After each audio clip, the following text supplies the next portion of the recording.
Nagsimula sa isang hiker na hinabol ng kung sino. Hanggang sa siya ay nadapa at na-corner ng humahabol. Nang walang pag-aalinlangan pinatay siya gamit ang isang crossbow.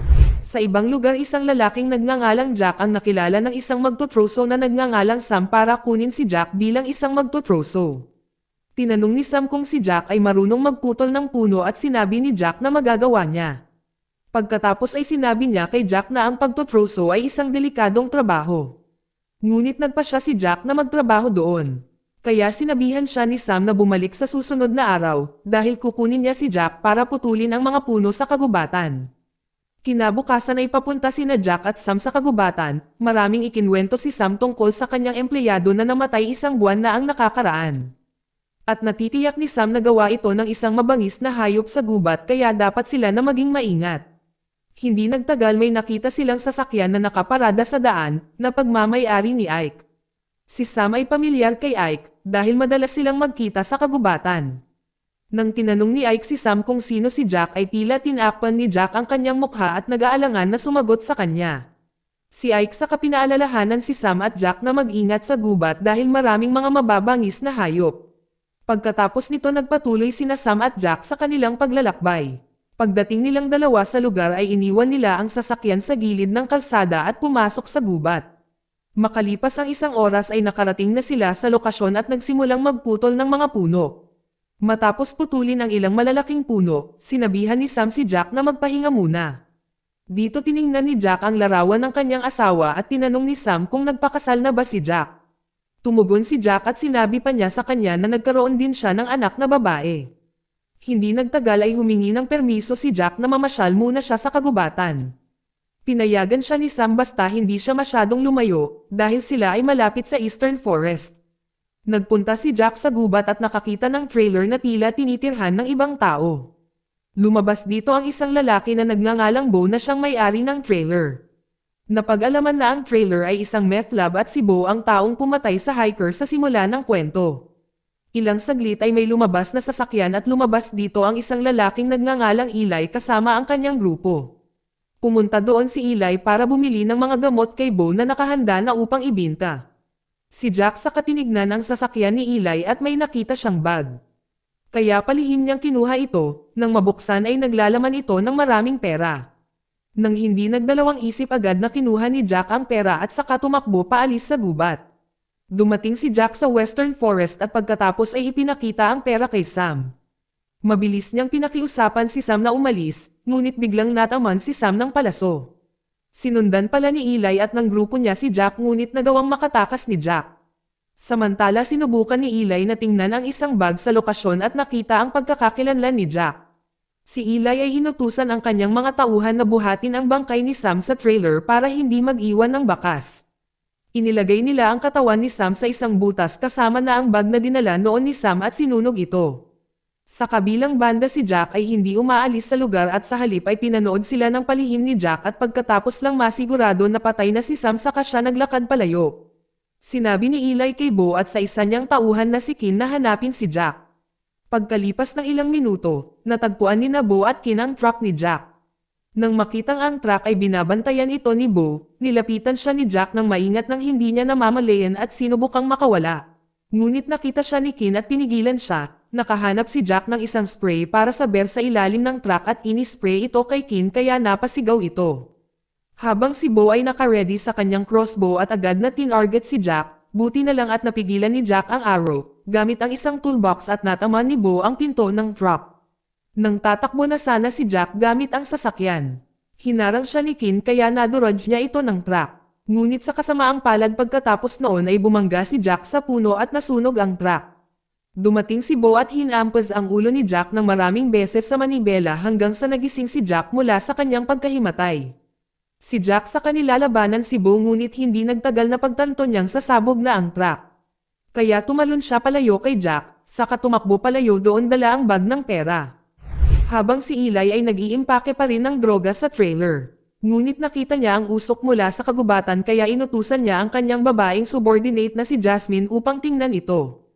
Ang pagdating doon nakita niya si Bo na buhay pa habang si Kin ay namatay na. Si Eli pagkatapos ay sinabihan sina Bo at Jasmine na bumalik sa trailer. Makalipas ang 30 minuto ay dumating si Jack sa trailer bago si Eli at ang iba. Binalak ni Jack na sunugin ang lugar kaya nagbuhos siya ng gasolina. Di nagtagal ay dumating na ang grupo ni Eli sa lugar kaya agad na sinunog ni Jack ang lugar. Dahil doon ay nasunog ang mga tao sa loob ng trailer, habang si Jack naman ay agad na tumakbo palayo. Dahil dito si Eli ay mukhang galit na galit, matapos tumakbo palayo sa trailer naglakad si Jack sa tabi ng ilog at tumawid ito. Pagkatapos ay tinignan niya ang pera na dala niya. Matapos maglakad ng ilang sandali ay halos sumapit na ang gabi. Kaya si Jack na pagod ay nagpasya na matulog sa kagubatan. Nang gabing iyon sina Eli, Bo at Jasmine ay sinusunog ang mga katawan malapit sa trailer. Sinabi ni Eli na siguradong mananatili si Jack sa kagubatan ng magdamag. Kaya sinabi niya sa iba na ipagpatuloy ang paghahanap kay Jack. Kinaumagahan nagising si Jack at agad na nagpatuloy sa kanyang paglalakbay. Pagkatapos ay nakakita siya ng isang bag na nakalatag sa lupa. Ito ang bag ng hiker na pinatay ni Bo. Binuksan niya ang bag na may laman na pagkain at isang stick. Nagpasya si Jack na magpahinga saglit at kinuha ang patpat para hindi siya mahirap na maglakad. Samantala ay hinahanap na pala ni Eli at ng grupo niya si Jack hanggang umaga. Natagpuan nila ang mga mantsa ng dugo na sariwa pa, kaya natitiyak niyang hindi pa nakakalayo si Jack sa lugar. Samantala natagpuan ni Ike ang sasakyan ni Sam na sira-sira, agad niyang napagtanto na may mali kaya agad niyang hinanap si Sam. Maya-maya lang matapos mahanap ni Ike ang trailer ni Bo at agad na tiningnan ang paligid. Hanggang sa wakas ay natagpuan niya ang naputol na kamay ni Sam. Pagkatapos nito ay agad niyang kinontak ang isa pang ranger na si Jacob sa hangganan ng kagubatan upang mag-ingat dahil may nangyayari. Habang si Jack na naglalakad patungo sa hangganan ng kagubatan. Ngunit bigla siyang natagpuan ni Eli at ng kanyang grupo. Pinana ni Jack si Bo at nasaksak ang hita ni Jasmine. Ngunit pagkatapos ay gumamit si Eli ng kutsilyo para salakayin si Jack. Nang ma-corner si Jack at sasaksakin na sana siya ngunit binaliktad niya ang mga bagay-bagay at sinaksak ni Eli ang kanyang tiyan. Pagkatapos umalis si Jack at tumungo sa border ng kagubatan. Matapos maglakad ng medyo malayo si Jack ay nakarating na rin siya sa post na binabantayan ni Jacob. Tahimik siyang pumasok sa silid at naghanap ng pagkain at agad niyang kinain. Hindi nagtagal ay dumating na si Jacob at natagpuan si Jack. Ngunit bigla siyang inatake ni Jack, nagpatuloy si Jacob sa paghingi ng tawad kay Jack. Ngunit patuloy siyang binugbog ni Jack, hanggang sa siya ay nawalan ng malay. Habang si Ike ay nakarinig ng isang boses na humihingi ng tulong at nang tingnan niya ay si Eli pala na naghihingalo. Tinanong niya kung ano ang nangyari, ngunit tumanggi si Eli na sabihin sa kanya. Nang marinig niya hindi niya inaasahang pinatay niya si Eli. Habang si Jack na itinali ang kamay ni Jacob ng isang tape at pagkatapos ay nahimatay ito. Pagkatapos ay nahayag na taon na ang nakalipas si Jack ay isang impormante bilang agent ng DEA na naatasang tapusin ang mga drug cartel sa Amerika. Sa oras na iyon ay dumating si Jack sa isang lalaki na nagtatrabaho bilang woodlogger na madalas nakatrabaho ni Jacob sa pamamahagi ng droga.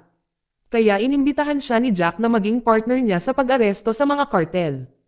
Kung pumayag si Jacob nangako si Jack na hindi niya huhulihin si Jacob. At bibigyan siya ng pera para sa kanyang impormasyon.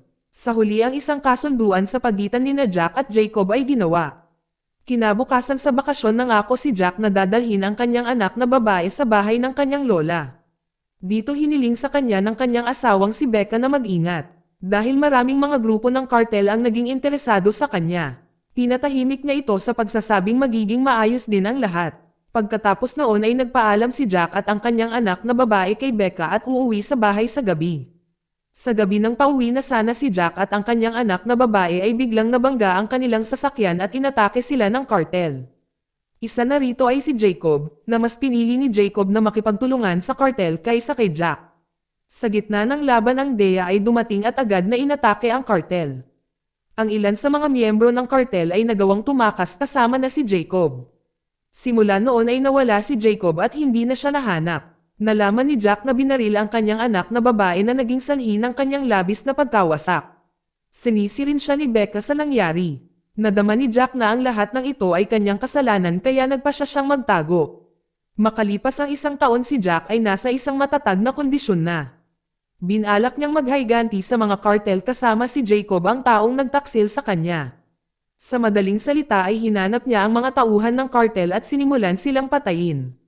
Habang patuloy na hinahanap si Jacob, isang araw ay binugbog ni Jack ang isang binata mula sa kartel at sinabi ng binata na ang isang babaeng nagngangalang Shelly ay nakikipag-date kay Jacob. Kaya natitiyak niyang malalaman nito kung nasaan si Jacob kaya agad niya itong pinuntahan. Nang malaman ni Jack na nasa malayong bayan ito malapit sa gubat, si Jacob ay itinalaga bilang bantay doon. Kinabukasan ay sinusubaybayan ni Jack si Jacob, salamat sa impormasyon mula kay Shelly. Noong mga oras na iyon ay sinasamahan ni Jacob si Ike upang makipagtransaksyon ng droga sa grupo ng kartel ni Eli. Napag-alaman na si Ike ang taong gumawa ng mga droga sa trailer sa gitna ng kagubatan at si Bo ang taong itinalaga niya sa pamamahala ng lab. Matapos malaman ang lahat ng ito, si Jack ay nagkunwaring nag-apply para sa trabaho bilang isang magtutruso kay Sam. Para masubaybayan niya si Ike at maipaghiganti ang pagkamatay ng kanyang anak. Pabalik sa kasalukuyan si Jacob ay nagkamalay na at nakita niya sa kanyang harapan si Jack. Sinisisi ni Jack lahat ng mga kartel sa pagkamatay ng kanyang anak.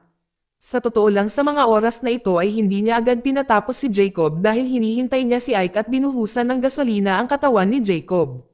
Sa kabilang banda ay napagtanto ni Ike na may nangyayari kay Jacob, kaya napagpasyahan niyang puntahan siya para tingnan siya.